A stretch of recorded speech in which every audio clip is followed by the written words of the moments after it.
Soy Andrea Ixyoltzin Castrejón, originaria de aquí de la Ciudad de México y practiqué judo. ¿Tenías algún apodo en el judo? Como mi apellido es muy característico, el Po, entonces siempre todos me conocían como Po. Ok, vayámonos al pasado, a primeros recuerdos que tengas o recuerdos de ahí que ya fueron constantes. ¿Cómo fue crecer en tu casa? ¿Con quién convivías? ¿Con quién vivías? Sí, bueno, mi familia es pequeña, bueno, en realidad es grande, pero mi círculo familiar es pequeño porque nunca conviví con mis tíos, mis abuelos, siempre fue como la convivencia, mis papás, mi mamá, mi papá y mis dos hermanos, que son dos hermanos mayores, una hermana y un hermano. Entonces siempre fue pues estar con ellos todo el tiempo. Y fue, o sea, de los recuerdos que tengo fue algo bonito porque pues era como una familia saludable, por así decirlo, si lo podemos nombrar de esa forma. Este, convivencia sana, no había pleitos, no había casi regaños. También me acuerdo mucho, por ejemplo, que cuando algo se hacía mal o había una equivocación por parte de mis hermanos o mía, eh, era muy aceptado porque mis papás son psicólogos los dos, entonces más allá de regañarnos, como que nos sentábamos a platicar y pues, a entender qué había sucedido. No, no crecí en un ambiente como hostil, más bien agradable. ¿Hubo necesidad de trabajar siendo niños o nunca te faltó nada? Digo, probablemente no tuviste muchos lujos, pero ¿hubo necesidad de trabajar para mantener y ayudar a la familia o te dedicaste a ser niña? No, me dediqué a ser niña, afortunadamente, pues como dices, no tuve una vida lujosa, ni mi familia, no fue, nunca fuimos de mucho dinero, pero tampoco nunca faltó nada en la casa. Mis papás siempre proveyeron lo necesario y entonces mis hermanos y yo sí tuvimos la oportunidad de, pues, de tener un desarrollo normal, adecuado, infantilmente hablando.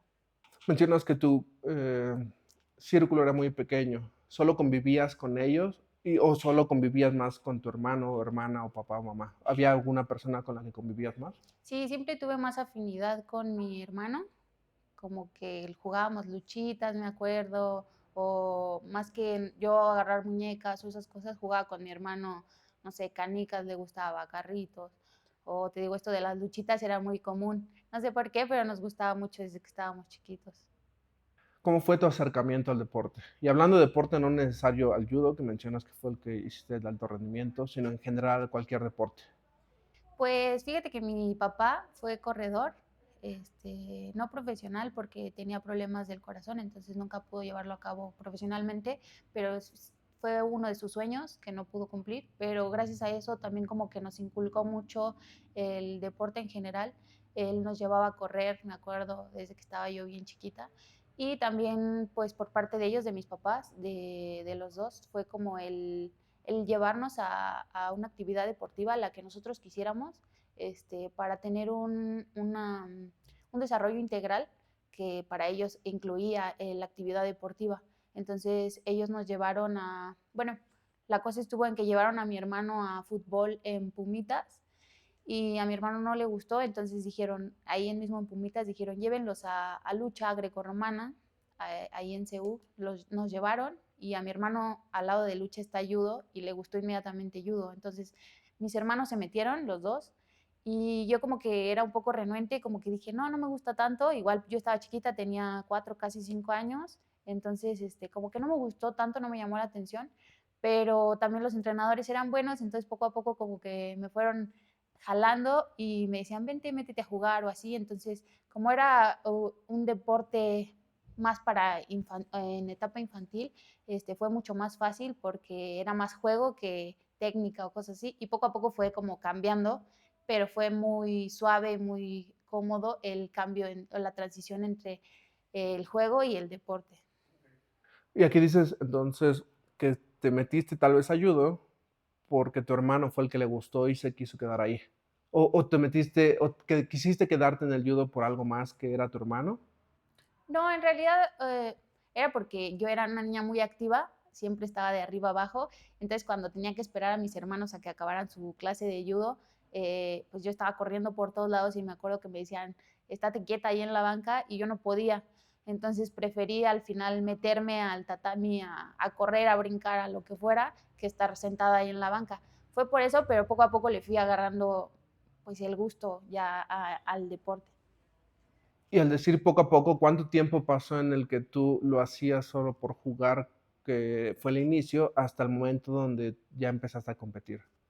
En realidad no tengo mucha noción porque estaba pequeña, pero yo creo que más o menos fue como un año en la transición de esto de jugar a pasar a técnica y a que ya me llevaron a una competencia por primera vez. Yo tenía 6 años y me acuerdo mucho porque cuando fui a competir esa vez, luché contra un niño y como que pues nadie me daba a mí el, el voto de confianza. Entonces cuando yo le gano al niño, pues todos me acuerdo que todos gritaron así como, oh, y se asombraron. Entonces ahí eso como que me dio así como para arriba y dije, oye, pues me gusta esta como experiencia de la competencia, no solo el entrenamiento, sino la competencia. ¿Recuerdas más o menos cómo era ese tipo de emoción que sentiste en ese momento y la volviste a sentir después? Sí, durante toda mi carrera lo sentí, me gusta hasta la fecha, soy muy competitiva. En general, desde ahí me acuerdo que sí me volví muy competitiva y no solamente en el deporte, ¿no? En la vida en general, pero hablando de deportivamente hablando, sí me sentí como enaltecida, de una forma pedante, por así decirlo, pues era yo una niña, tampoco no tenía noción de eso, pero como reconocida, como que todos veían que estaba haciendo algo bien o que las cosas me funcionaban. Y aquí, conforme fue pasando el tiempo, dices 6 años, te mantuviste un rato más en judo, ¿qué fue lo que te hizo quedarte en judo y no cambiarte tal vez a otro deporte? A lucha, a natación, fútbol, cualquier otro deporte. ¿Por qué te quedaste en judo? En judo me mantuve porque, supongo yo porque destaqué en las competencias, o sea, tenía muy buenos resultados, porque a raíz de esa competencia de 6 años me acuerdo que seguí compitiendo año con año y empecé a ir a los nacionales, que eran como en ese momento las competencias más fuertes que se podría decir para un niño. Entonces, yo ganaba siempre en los nacionales y eso me hizo decir así como, pues soy buena en esto, me gusta, me siento bien. Entonces, ni siquiera me acuerdo haber pensado en querer hacer otro deporte. En general me gustaba la actividad física porque, por ejemplo, me acuerdo en la primaria que dijeran educación física, y entonces a mí me emocionaba mucho más que estar en otras clases, ¿no? Me emocionaba mucho la actividad física, pero nunca pensé en cambiarme de deporte porque en el judo sabía que destacaba y que hacía las cosas bien. ¿Te acuerdas cuándo fue tu primer serio, tu primer torneo serio, llegando a ya sea un nacional o internacional, o tal vez un torneo local donde tú ya lo consideraste serio?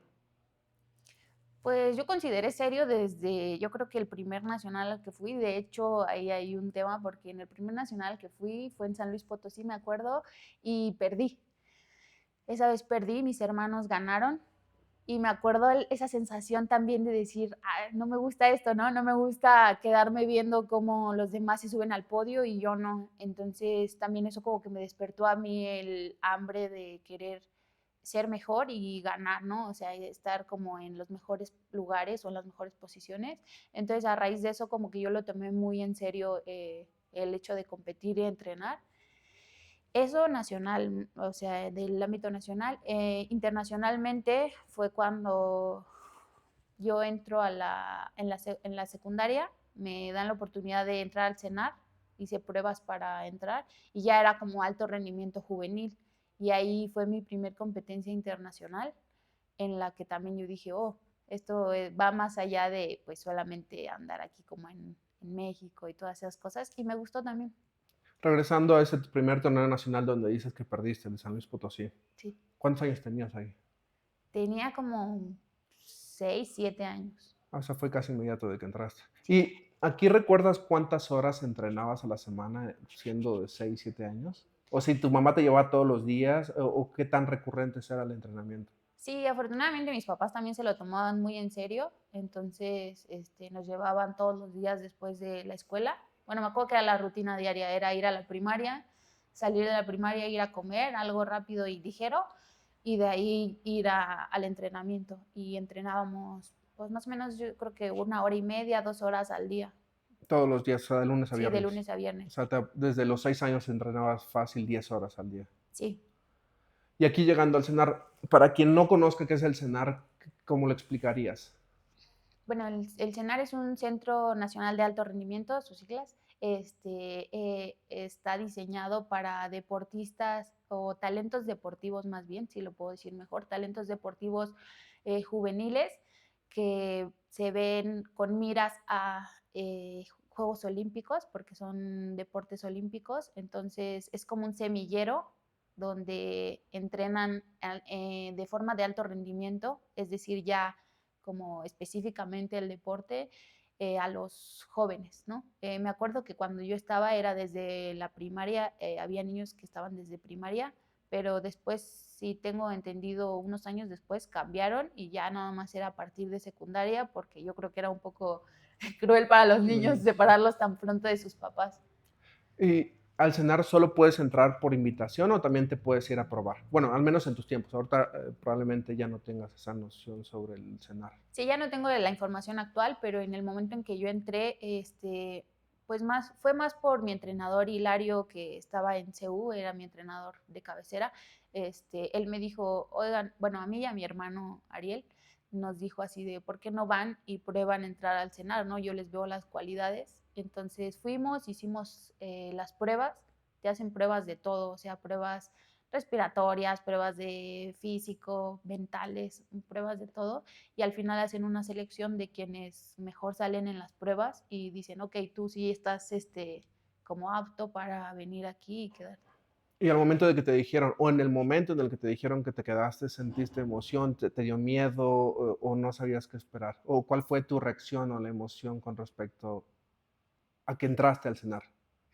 Pues yo más o menos recuerdo que fue de emoción. Nervios no me acuerdo haber sentido, porque aparte, o sea, sabía que iba a estar lejos de mi familia por primera vez, porque pues todo el tiempo estaba ahí con ellos, entonces nos separaban, ya era como un internado, por así decirlo, ya vives ahí, pero al final o sea, el cenar estaba cerca de mi casa, entonces pues tenía cerca a mis papás, todo, entonces nervios no sentí, pero la emoción sí, ¿no? Como decir, ok, ya es como algo más formal, por así decirlo, ya es algo más enfocado en pues lo que quiero lograr más adelante.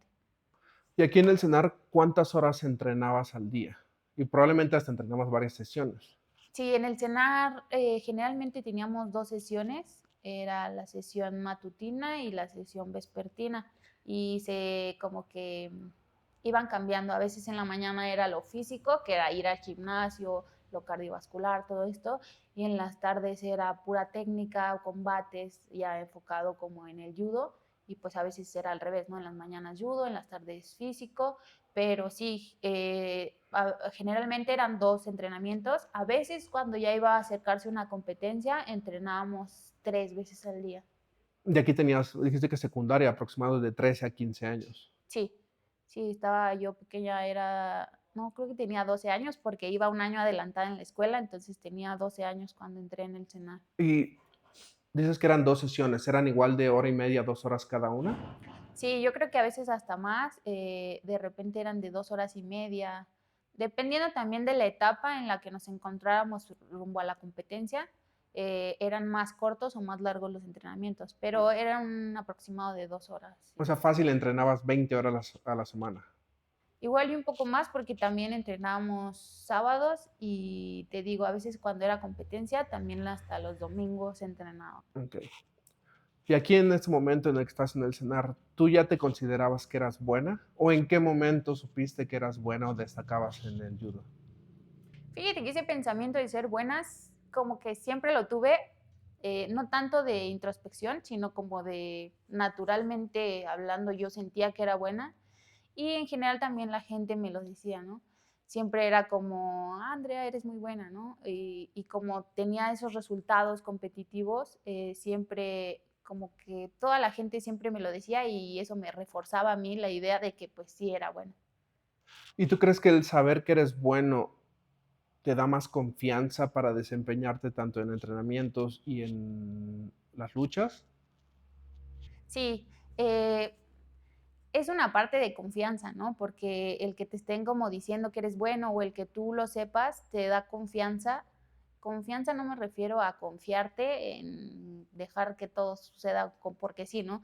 Sino a tener la confianza de que lo que estás haciendo está dando frutos y te va a salir bien.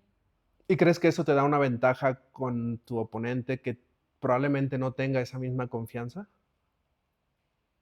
Sí, nunca lo quise ver de esa forma, nunca quise ver que tenía una ventaja sobre los otros, porque al final yo decía, bueno, quien está enfrente de mí es porque también entrenó y se preparó para llegar hasta este punto, ¿no? Entonces, o sea, era más bien, siempre me quise enfocar en mí misma, o sea, qué tan buena soy yo, cuáles son mis puntos fuertes, qué me tiene en este lugar o haciendo estas cosas, más que ver a los otros, porque también eso me provocaba un poco de nervios, ¿no? Ver y decir, ay, es que está más alta o está más fuerte, ¿no? Esas cosas a mí me causaban un poco de nerviosismo, entonces prefería no pensar en eso, sino enfocarme en mí misma y en lo que era capaz de hacer.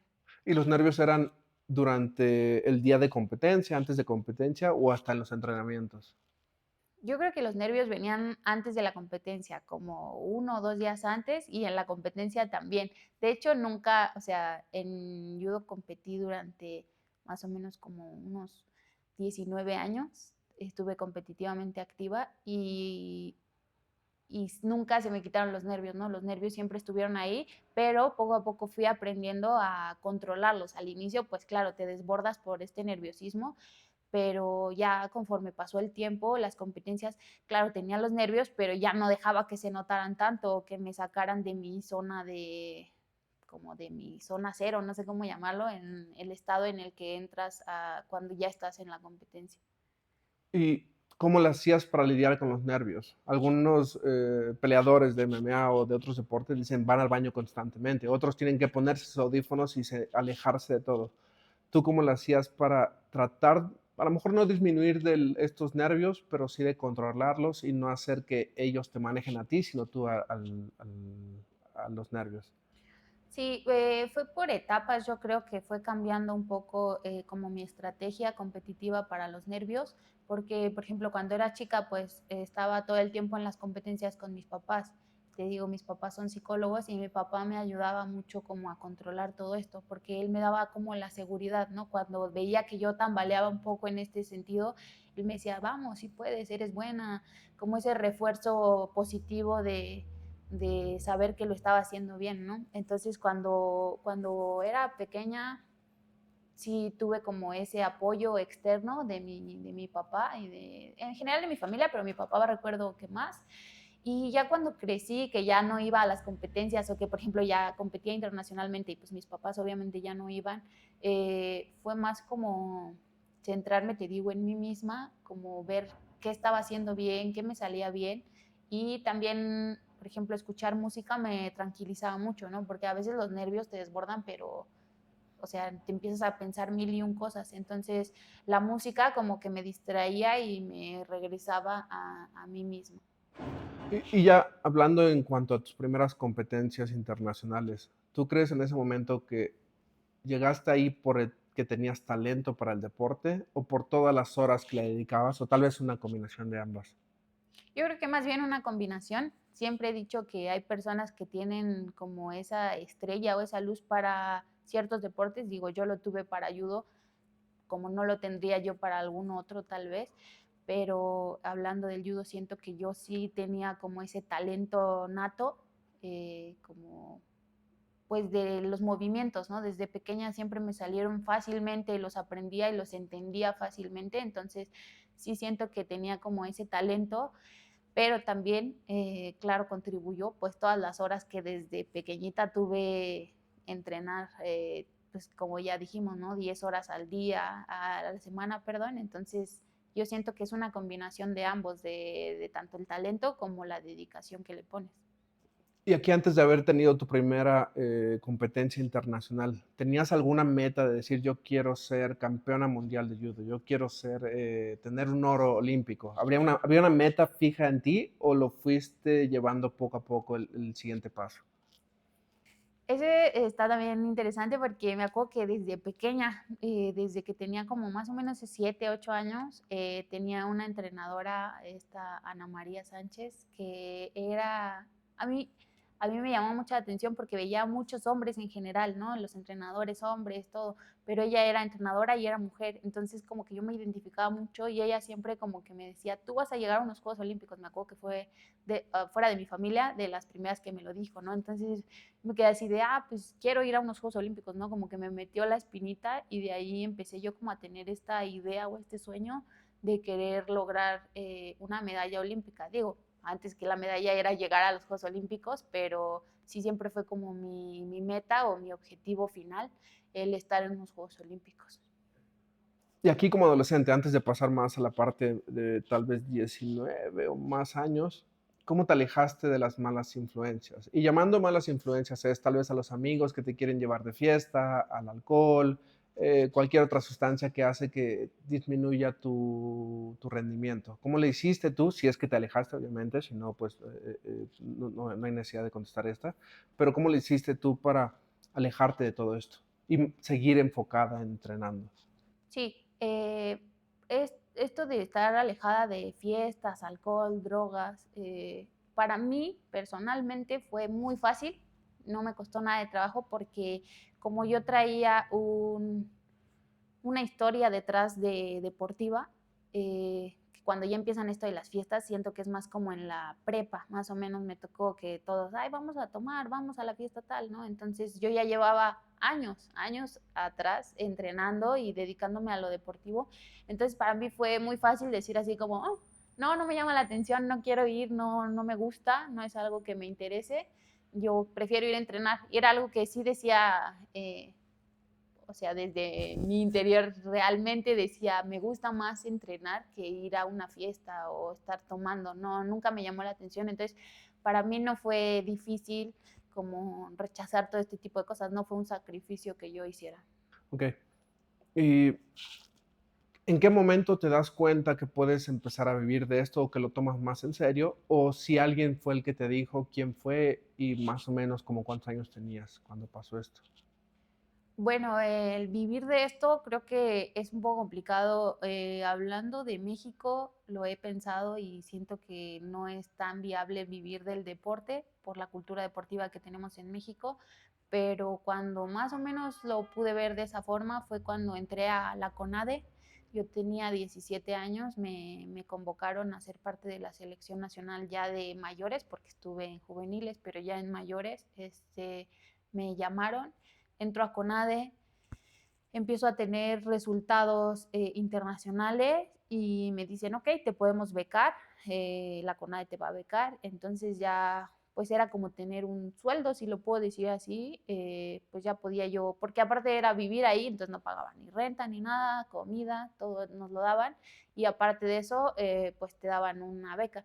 Realmente mi beca no era muy alta, a diferencia de algunas otras compañeras que yo tenía. Mi beca era baja, si lo puedo decir así, pero al final de cuentas era una beca que ya me daba la CONADE, entonces yo estaba viviendo de eso, del deporte. Y aquí me imagino que ya tenías constancia y disciplina constantemente. Digo esto porque pues ya fuiste parte del CENAR, ahora ya parte del CONADE, entonces ya era como, voy a ir a entrenar, no importa qué pase, llueve, tengo flojera, cualquier cosa. ¿Cómo crees o de quién crees que aprendiste esta disciplina y esta constancia? Sí, yo creo que se me inculcó desde pequeña, volviendo a los inicios, mis papás siempre fueron constantes llevándonos a entrenar. ¿Eran estrictos ellos contigo? Estrictos en el buen sentido, sí, así de que, pues me siento cansada, pues sí, pero tienes que entrenar, ¿no? O sea, es algo que tú quieres hacer, de échale ganas, síguelo haciendo, no lo dejes. Entonces ellos eran, sí, estrictos, si le puedo llamar, pero en el buen sentido. Entonces ellos desde pequeña nos los inculcaron a mis hermanos y a mí. Entonces afortunadamente también llevaba como esa historia atrás de ser constante y esforzarme por lo que yo quería. Ya cuando pues yo llego a una etapa en la que ya no estoy tanto con mis papás, que ya estoy yo más independiente, si le puedo llamar así, pues sí, ya era como, pues ingéniatelas por ti misma, Andrea. Entonces empiezo yo como, pues sí, a darme cuenta que hay días que no tienes ganas de levantarte, hay días en que quieres comer más, ¿no? Porque el judo es un deporte de categorías de peso y tienes que mantenerte en cierto peso. Entonces también es como, pues aguántate, comer lo que se te antoja porque no puedes, porque tienes que dar el peso de tal día. Entonces, levántate a entrenar aunque sean las 6 de la mañana. o duérmete temprano porque mañana te tienes que volver a levantar. Entonces, todo ese tipo de cosas que pues vas diciendo, ¿qué prefiero? O sea, hacer esto ahorita a corto plazo que pues igual y me reconforta un poquito, pero no me va a ayudar después, o aguantarme las ganas y decir, bueno, va a valer la pena más adelante, o más adelante voy a tener la oportunidad de desvelarme si quiero, ¿no? Por decir un ejemplo. Siendo ya profesional o estando ya en la CONADE, ¿alguna vez pensaste que no debías de estar ahí? O sea, que a lo mejor y tuviste suerte, o probablemente que alguien te recomendó y que por eso estabas ahí, que no merecías estar ahí. Sí, en la CONADE pasa algo muy mm, especial para mí, que es que durante todo desde los 4 o 5 años que empecé a entrenar hasta los 17 que yo entré a CONADE, siempre tuve como estos refuerzos positivos de eres buena, eres la mejor, todo te sale, siempre ganas, etcétera, etcétera. Eh, que a diferencia de a los 17 te digo que entro a CONADE, me acuerdo que fue un choque enorme el que la entrenadora, recuerdo sus palabras, que me dijo, aquí tú no eres la estrellita, tú eres, estás incluso más abajo que las demás, ¿no? Entonces sí fue así como, wow, wow, ¿qué está pasando, no? O sea, ¿por qué me dice eso? Cuando ni siquiera yo me estaba como, pues dando aires de grandeza, ¿no? Yo estaba como, pues normal y de repente me dicen esas cosas. Eso fue por una parte como el inicio, fue el inicio de toda una serie de años, que yo estuve ahí 5 años, en los que realmente la sufrí, digo, también la gocé en algunas cosas, pero la sufrí bastante emocionalmente hablando, porque era un constante, no eres buena, no sirves para esto, no estás aquí porque seas buena, ¿no? Todo este tipo de como decir constante de la entrenadora, que en ese momento tú dices, bueno, es como mi figura, como a seguir, ¿no? Es lo que estoy buscando, y que me venga a decir como que no soy buena o que me falta esto, me falta el otro, a mí me dio mucho para abajo, porque incluso me acuerdo, te digo, yo desde los 6 años empecé a competir en los nacionales. Cuando llego a un nacional a los 17, cuando entré a CONADE, pierdo, pierdo y no había perdido en todos esos años atrás, ¿no? Y yo digo, bueno, pero ¿por qué perdí? ¿Por qué perdí si físicamente estoy entrenando más que en todos los años anteriores que había estado en judo, ¿no?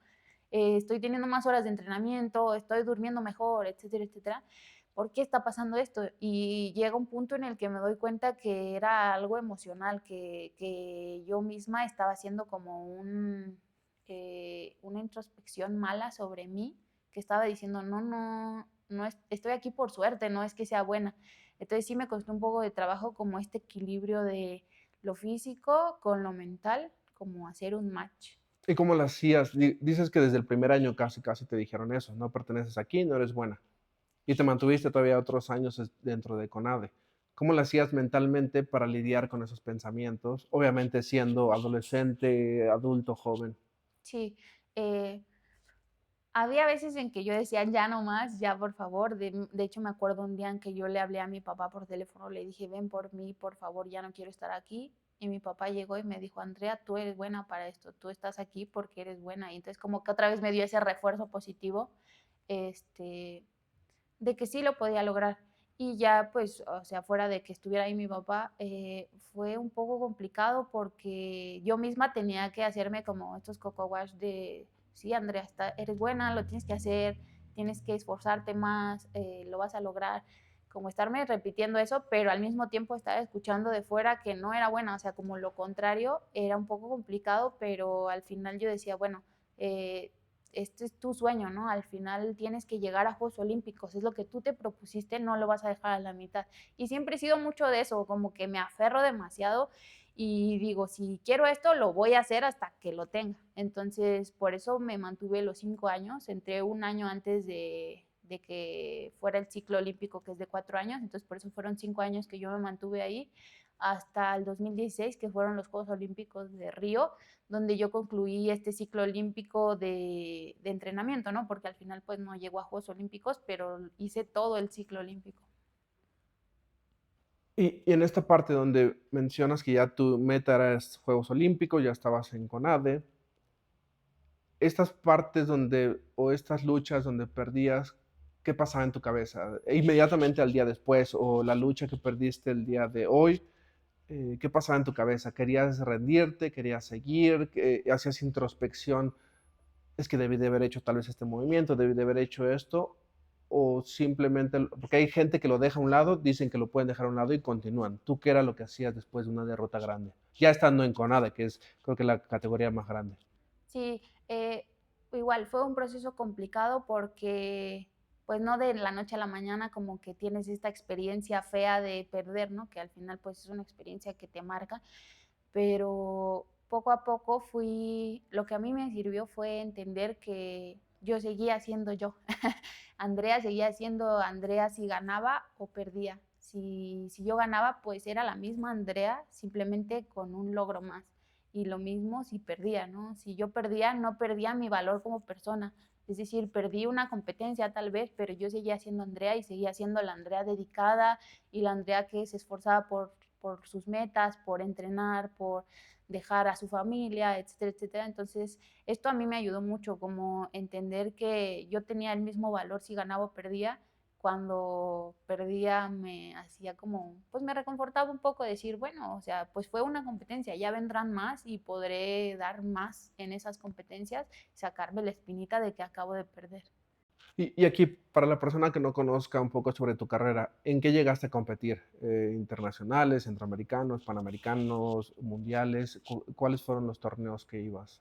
Sí, estuve en todos esos, estuve en centroamericanos, estuve en panamericanos, estuve en Grand Prix, que es de la especialidad, estuve en Grand Slam, estuve en mundiales, en Juegos Universitarios Mundiales también competí. Esos fueron como los más top, digamos. ¿Y el logro más grande que tuviste en todos estos, cuál fue?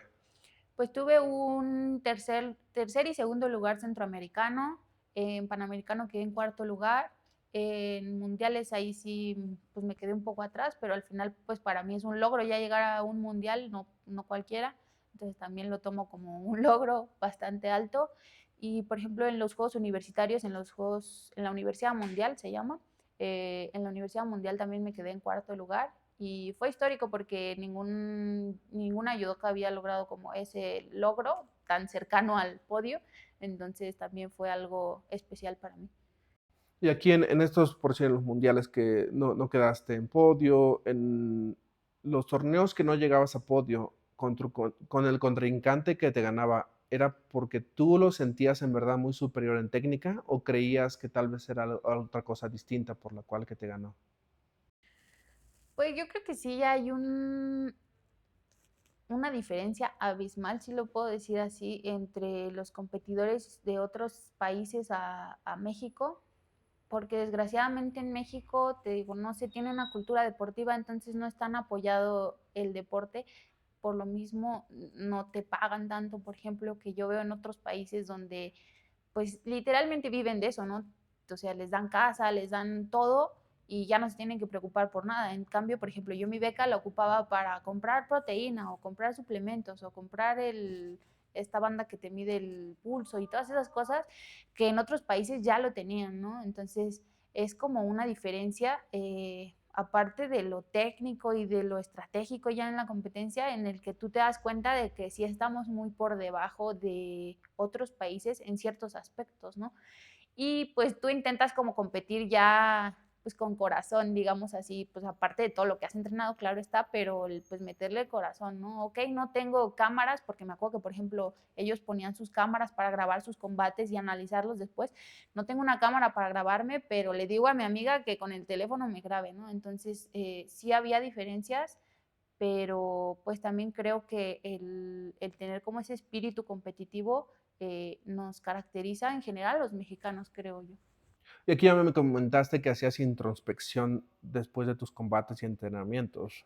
¿Qué tanto lo hacías? ¿Era siempre después de cada torneo hacías una introspección de cómo fue tu desempeño en el torneo, en el Panamericano, en todo eso? ¿Y también en entrenamientos? ¿O solo era cuando llegabas a fallar? No, lo hacíamos siempre, era un tema también que nos ponía a hacer la entrenadora, esta Daima nos ponía a revisar videos, a analizar así minuto por minuto, literalmente teníamos que pausar. En el minuto tal me hizo tal técnica y así. Entonces, eso en cuanto a lo estratégico técnico. Sí, siempre tenía yo que como checar todas las competencias, cómo me había ido, hubiera ganado o hubiera perdido, siempre tenía que revisarlo. Y emocional, mentalmente hablando, sí hacía introspección, pero creo que era más cuando perdía que cuando ganaba. O sea, cuando ganaba, pues no te sientes mal, entonces como que no te fijas tanto en ese aspecto, pero cuando perdía sí era así como, respira, tranquila, lo que sigue, pero vamos a ver qué falló, ¿no? O sea, qué estuvo mal, pero no te desesperes, no caigas en esto de, no, ya no puedo, ya no lo voy a lograr. Entonces era como un, no te desesperes, vamos a ver qué estuvo mal para en la que sigue trabajarlo y que no falle de nuevo. Aquí me comentaste también que entraste un año antes del ciclo olímpico, creo que del 2008, 12. Ok, antes de ese, del 2012. Cuando no lograste entrar a ese equipo olímpico, ¿por qué no lo dejaste? Porque estaba muy pequeña, de hecho entré cuando recién subí a la categoría de adultos en judo, que es como a los 18. Entonces yo entré a los 17, pues todavía tenía como, yo lo veía como mucho futuro por delante, ¿no? Entonces tenía como toda esta oportunidad de poder hacer, bueno, en ese momento yo decía 1, 2, 3 ciclos olímpicos, ¿no? Pero ya cuando ya lo vives, pues es algo pesado, ¿no? Es que, sí, color de rosa, dices, ¿no? Es algo difícil que tienes que atravesar. Y entonces cuando entré ese año que hubo, fue como más bien de preparación, ya para el ciclo olímpico, que fue del 2012 al 2016, ese sí ya como entrar de lleno a las competencias para poder juntar mis puntos y clasificar a olímpicos. Y físicamente y de entrenamiento, digo, también mental, ¿cómo es un entrenamiento para un ciclo olímpico?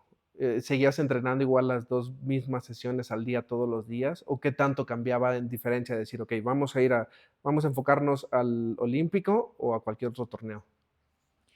Bueno, los Juegos Olímpicos, pues tienes el objetivo, pero sabes que es hasta dentro de 4 años. Pero no es que voy a entrenar de aquí a 4 años, sino que tienes que ir planteándote las competencias, pues que hay cada año, ¿no? Entonces era, prepárate primero para centroamericanos, para panamericanos, para el Grand Prix, para el Grand Slam. Entonces así cada competencia irla viendo como un escalón más que me llevaba al final a los Juegos Olímpicos.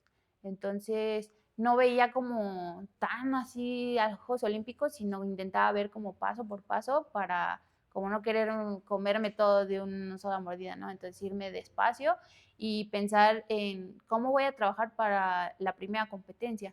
Y ya en CONADE sí seguíamos entrenando 2 veces al día, que era en la mañana y en la tarde, pero a veces también, por ejemplo, era quédate a hacer tu estudio personal, le llamábamos, que era en lo que te falla. Tal técnica no te está saliendo, entonces quédate una hora más a practicar solo esa técnica.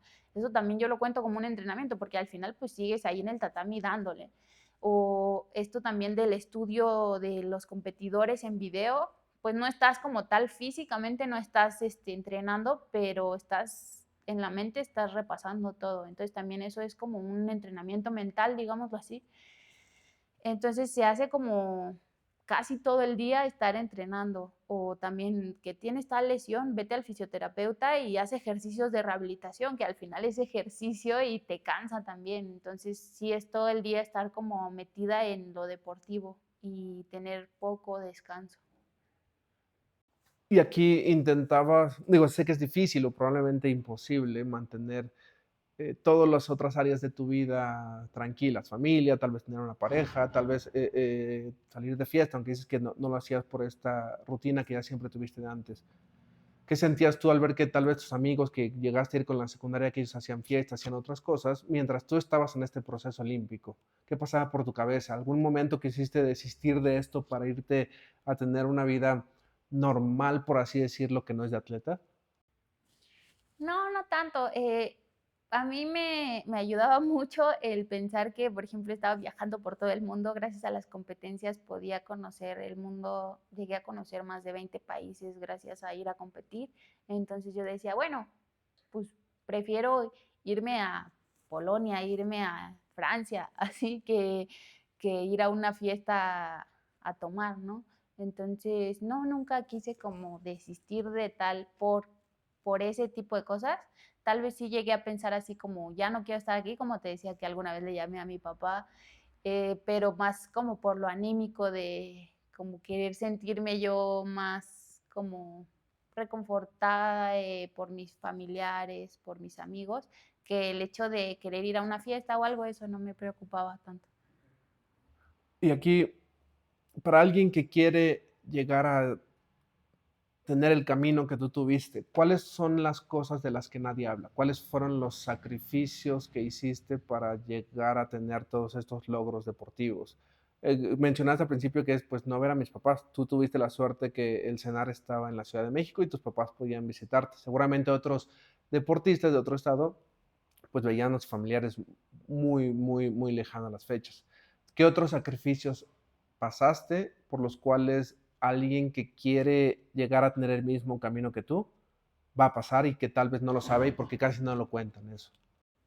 Sí, pues es como otra vez esto de, por ejemplo, a mí no me costó, pero sé que a muchas personas sí les cuesta el como dejar fiestas y todo este tipo de cosas. Creo que sí es como un sacrificio que al final se tiene que hacer. Pues ya será de cada quien que vea, pues qué prefiero, ¿no? Lo que te comentaba, o como un bienestar ahorita o un bienestar a futuro que pues va a ser, va a perdurar, ¿no? No nada más va a ser momentáneo. Entonces, por ejemplo, en mi caso, si puedo ser muy, muy particular, a mí me cuesta mucho trabajo la comida porque amo comer, me gusta mucho y no podía comer ciertas cosas porque pues tenía yo que mantenerme en un peso, ¿no? De mi categoría. Entonces, para mí, por ejemplo, eso fue muy difícil, ¿no? El como dejar de comer cosas que me gustaban o chatarra o esas cosas que pues no puedes, simplemente tienes que seguir una dieta. Para mí fue un sacrificio que tuve que hacer a cambio de lograr pues mi objetivo. Eso, entonces yo creo que pues va cambiando, depende de cada persona, el como pues sus gustos, sus creencias, el que tenga que sacrificar, pero sí, sí se tiene que sacrificar pues cosas, ¿no? Como en todo en la vida, siento que tienes que sacrificar unas por otras, pero si puedo decir algo es que piensen a futuro, ¿no? No pienses momentáneamente, sino piensa qué te va a dejar a largo plazo esto que voy a hacer hoy o que voy a hacer mañana. Prefiero lo que me va a traer bienestar a futuro o lo que me va a traer bienestar hoy por hoy. Y hablando de los entrenamientos, es difícil mantener un nivel de entrenamiento en competencia. Muy pocos lo logran. Casi siempre es menor en competencia por todo lo que hay, el bullicio de la gente, toda la gente gritándote, los nervios. ¿Qué tanta intensidad más había en entrenamientos que en la competencia? O sea, ¿qué tanto decías, ok, tengo que tratar de hacer el 300% en entrenamiento porque sé que yo rindo la mitad, entonces sería 150 en la competencia? ¿Qué tanta disparidad o qué tanta diferencia había entre un entrenamiento y la competencia? Bueno, ahí, por ejemplo, sé que hay personas que les cuesta mucho trabajo la competencia, que incluso les da miedo competir, pero para mí era al revés. O sea, yo tenía que esforzarme más en los entrenamientos porque a veces es esto de que ya estoy muy cansada, hoy quiero dormir más tiempo, estas cosas. Entonces sí tenía como que esforzarme al doble, el pararme a entrenar, el ir a mi rehabilitación, el todo esto que me iba a traer un bienestar para la competencia, porque en competencia yo me sentía como en mi ambiente, como que a mí me ha gustado mucho competir siempre, entonces en la competencia fluía muy bien. Entonces para mí era como más esforzarme mucho en los entrenamientos y disfrutar en las competencias, aunque sé que hay personas que al revés, que disfrutan los entrenamientos y en las competencias lo sufren. Sí. Y más que nada es por la parte, al menos que quiero pensar que es por la parte mental, como dices, se ponen nerviosos y ya no dan ese rendimiento esperado en la competencia. Sí, porque ha pasado algo muy gracioso en competencia, que como lo comentas, muchas veces, por ejemplo, está todo el grito de la gente y, por ejemplo, si vas a otro país y te toca con el competidor de ese país y todos le gritan y tú te quedas así como, ¿qué estoy haciendo aquí, no? Pero es como van a ver que sí le voy a ganar, ¿no? O sea, sí soy buena y aquí estoy yo porque he llegado por mis méritos y le voy a ganar. Entonces, bueno, para mí era fácil decirlo, pero sé que hay muchas personas que les cuesta trabajo. Entonces, trabajando como lo mental, sí sugeriría como que se tranquilicen, que piensen más como pues no en todo lo que está afuera, sino que se concentren en sí mismos, ¿no? Porque a veces si te distraes entre los gritos y tu entrenador, tus compañeros, todo, pues te pierdes tu persona. Entonces a mí también me sirvió eso, como concentrarme en mí mismo. Ok. Aquí adelantándonos un poco ya en la parte tal vez final de tu carrera como judoka, ¿en qué momento decidiste que esa sería tu última competencia? ¿Lo pensaste antes de que lo fuera o simplemente pasó la competencia y después dijiste, pues ya mejor me retiro o ya no quiero estar en otro ciclo olímpico?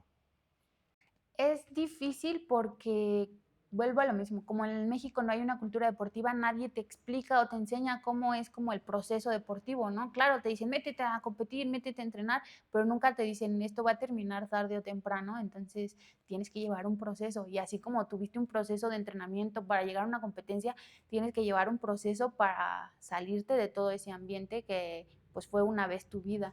Entonces, realmente no, nunca pensé yo como tal, esta va a ser mi última competencia.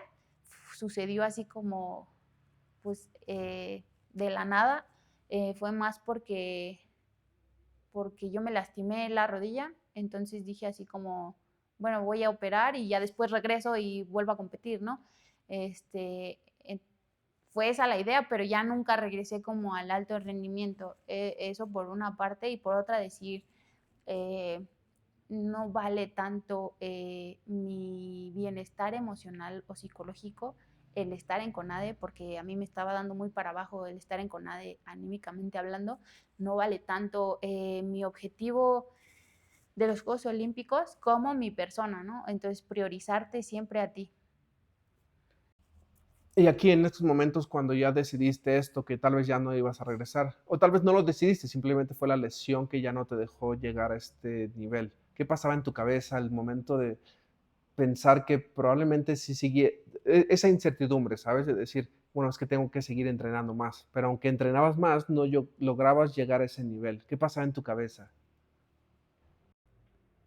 Es raro porque, te digo, nunca tuve como esa idea del retiro, sucedió como sin que yo lo quisiera y al final nunca lo asimilé, creo yo, así me veo a mí, nunca asimilé el retiro y entonces yo buscaba otra vez como regresar a entrenar y regresar a las competencias, pero ya no me sentía yo pues la misma, ¿no? Sentía que era algo diferente porque ya no estaba tampoco en CONADE, ¿no? Pasar de entrenar tantas horas al día a pasar a ok, regreso al dojo donde empecé, pero son menos horas de entrenamiento, todo esto. Entonces fue complicado porque yo nunca lo decidí y al final nunca lo terminé de asimilar. Tanto fue así que siempre busqué como otra vez empezar el alto rendimiento y todo esto. Y gracias a todo eso llegué a donde estoy ahorita, que es al Jiu-Jitsu, que me siento mucho mejor y más tranquila y quiero llevar igual al alto rendimiento pero ya como con una perspectiva diferente de todo lo que me falló en su momento en judo, a trabajarlo y ser más constante y mejor, aprovechar mejor como pues todo lo que me brinda el jiu-jitsu y el alto rendimiento que pueda tomar yo del jiu-jitsu. Entonces, si puedo decirlo así, dejé el alto rendimiento de judo por un tiempo dejé de hacer deporte incluso y conocí de repente el jiu-jitsu y otra vez me dio como este punch para arriba de que puedo volver a hacerlo, ahora en otro deporte que es similar, pero puedo volver a tomar este rumbo deportivo que al final es como pues mi vida, ¿no? Porque desde los 4 años estuve entrenando, entonces es como todo gira alrededor del deporte y me siento cómoda ahora en el jiu-jitsu. Y en esa transición donde dices que no competiste, que fue, dejaste el judo, no competiste y ahorita regresaste a jiu-jitsu. En esa transición, ¿hacías algo de ejercicio? Sí, fíjate que el cuerpo como que te lo pide, porque ya está tan acostumbrado que dice, oye, no, no te quedes tanto tiempo acostada, ¿no? Ponte a hacer algo y así. Entonces sí, de repente, pues pararme en mi casa a hacer algo, no sé, me acuerdo que en mi casa teníamos bici, entonces hacer algo de bici. De repente ya sentía como que me estaba excediendo de comida y decía, no, no, ya tengo que cambiarle, ¿no? Entonces me inscribí al gimnasio, iba al gimnasio, todo esto pero no era lo mismo como pues de estar entrenando tantas horas a nada más ir 1, 2 horas al gimnasio al día o algo así. Entonces sí fue, incluso mentalmente me dio para abajo, yo creo que caí como en un estado pues si puedo llamarlo así, de depresión, de el terminar esa etapa de competencia de alto rendimiento, a como volver a una vida normal en donde pues ya convives con tu familia, con amigos, haces tus cosas, todo esto, pero ya no estás entrenando y compitiendo pues para llegar a como un nivel alto. Y aquí viendo ya en retrospectiva tu carrera como judoka, ¿cuál es uno de los momentos más orgullosos que tuviste o uno de los momentos que más añoras? Digo, igual puede haber varios, pero no sé si tengas alguno en específico. Uno que más me gustó y que tengo muy presente fue cuando fueron los centroamericanos en Veracruz en 2014, si no mal recuerdo fue. Como fue aquí en Veracruz y era una competencia internacional e importante, bueno, todas son importantes, pero para mí esa era como un plus.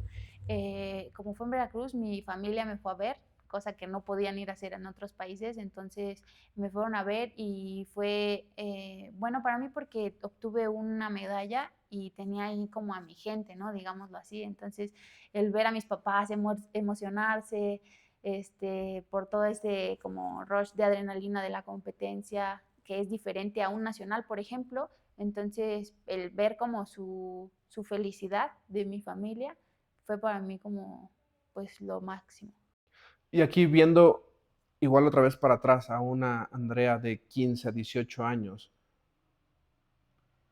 ¿creíste que el camino que recorriste iba a ser así?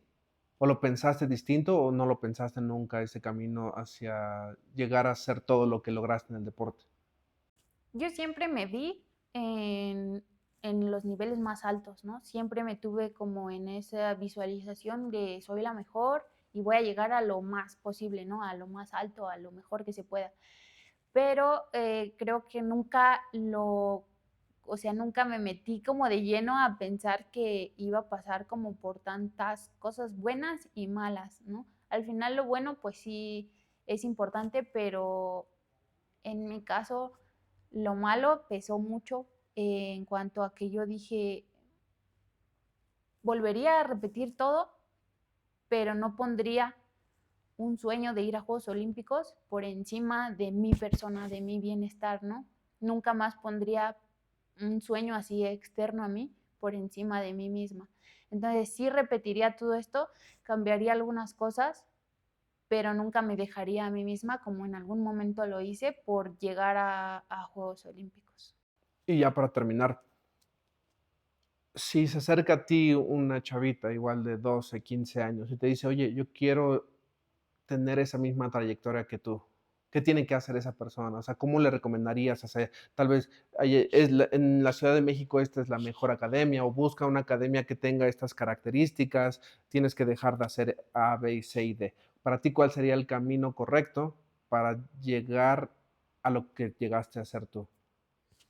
Sí, yo creo que, bueno, depende de cada persona, claro está, pero si puedo generalizar, sería tener constancia y a mí me ha servido mucho como aferrarme siempre, como pase lo que pase, si ya me propuse cierto objetivo, pues lograrlo.